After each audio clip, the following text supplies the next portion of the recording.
Assalamualaikum warahmatullahi wabarakatuh. Halo semuanya, selamat datang di video podcast aku. Perkenalkan, namaku Kisha Maharani Putri. Kalian bisa panggil aku Kesha atau yang lainnya.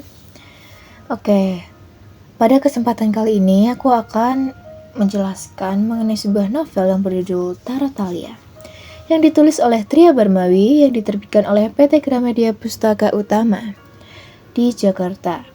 Dan buku ini terbit pada tahun 2007 dengan jumlah halaman 257. Oke, yang pertama-tama aku akan membacakan sinopsis dari buku ini. Walaupun sudah 3 kali dipecat dan belum juga berhasil menemukan pekerjaan yang cocok, tidak pernah terlintas di benak Talia bahwa ia akan menggunakan indera keenamnya untuk mencari uang.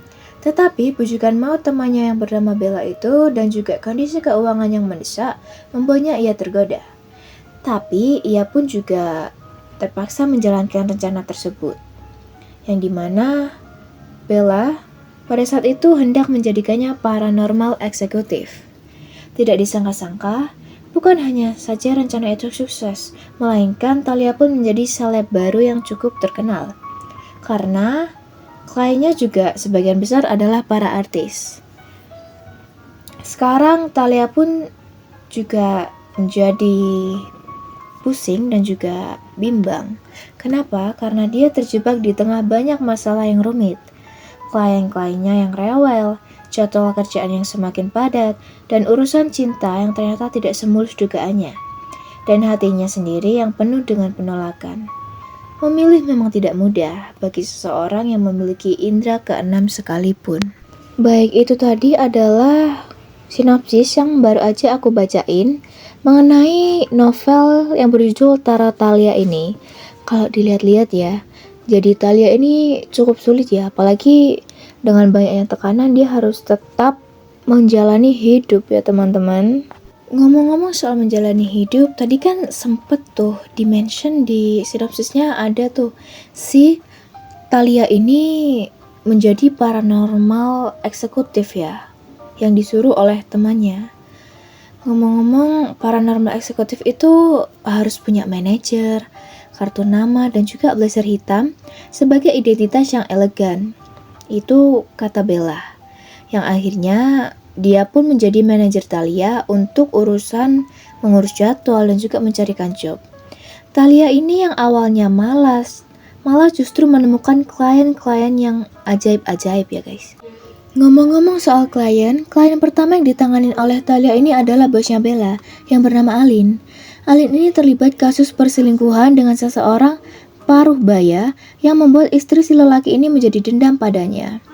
Alin ini mengalami banyak rasa sakit ketika berurusan dengan dunia mistis, sehingga saran dari Talia ini membuatnya berubah pikiran yang dimana ia harus berbaikan dengan si istri lelaki itu dan minta maaf karena mengambil apa yang bukan haknya. Yang kedua adalah klien yang bernama Raini, sepupu Casio, teman segedung Bella yang ia temui di jalan. Raini ini bisa dibilang orang yang cukup sukses, tetapi di balik kesuksesannya banyak orang yang iri kepadanya, sehingga dia meminta bantuan Talia untuk menjadi konsultan spiritualnya. Selain itu, Raini ini sering konsultasi kepada Talia, yang dimana dengan konsultasi ini dia menjadi dekat kepada sepupu Raini, yaitu yang bernama Casio.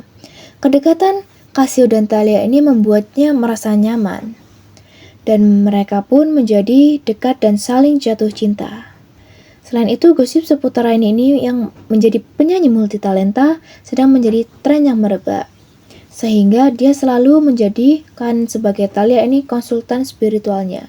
Di sisi lain, Talia ini sekarang menjadi terjebak dengan masalah-masalah yang cukup rumit, mulai dari klien yang rewel, jadwal kerja yang semakin padat, serta urusan cinta yang ternyata tidak semulus dugaannya.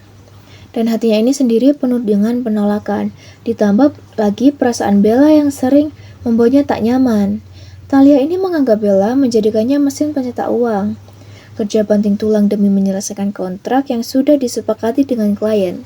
Talia tak menemukan kedamaian seperti sebelumnya.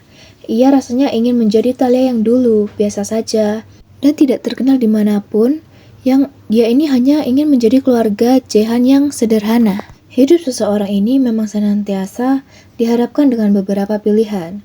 Ketika harus memilih antara cinta dan persahabatan atau karir, yang dimana itu adalah pilihan yang cukup rumit. Memilih memang tidak mudah, apalagi bagi seorang Thalia yang memiliki indera keenam. Thalia sendiri ini berprinsip tak menggunakan kekuatannya untuk kepentingan pribadi. Jadi itu tadi adalah cerita singkat mengenai novel Tarot Thalia. Cukup menarik karena mungkin beberapa anak muda mengalami hal yang sama seperti apa yang Thalia ini alami. Dan menurut aku kalian bisa sih membaca novel ini karena novel ini cukup menarik dan memiliki genre yang nggak biasa aja ya, kayak novel-novel pada umumnya. Dan juga tema ini tuh nggak pasaran. Novel ini tuh menggabungkan cerita antara dunia nyata dan juga supranatural. Selain itu, ada juga 3 genre yang ada dalam novel ini, yaitu romansa, humor, dan juga supranatural tadi. Selain itu, konflik yang diangkat dalam novel ini tidak jauh berbeda dengan apa yang dialami oleh anak muda zaman sekarang, seperti masalah krisis uang ataupun pekerjaan. Jadi, pembaca itu dapat memahami apa yang dilalui oleh si tokoh dari novel tersebut. Di sisi lain, novel ini juga mengajarkan kita jika kita memiliki masalah, kita ini harus mencari jalan keluar dari masalah tersebut. Jangan kita lari dan meninggalkan masalah tersebut.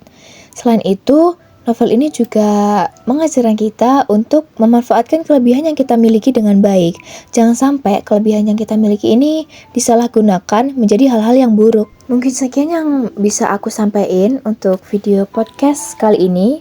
Terima kasih atas perhatian dan juga atensi kalian dalam mendengarkan video podcast aku.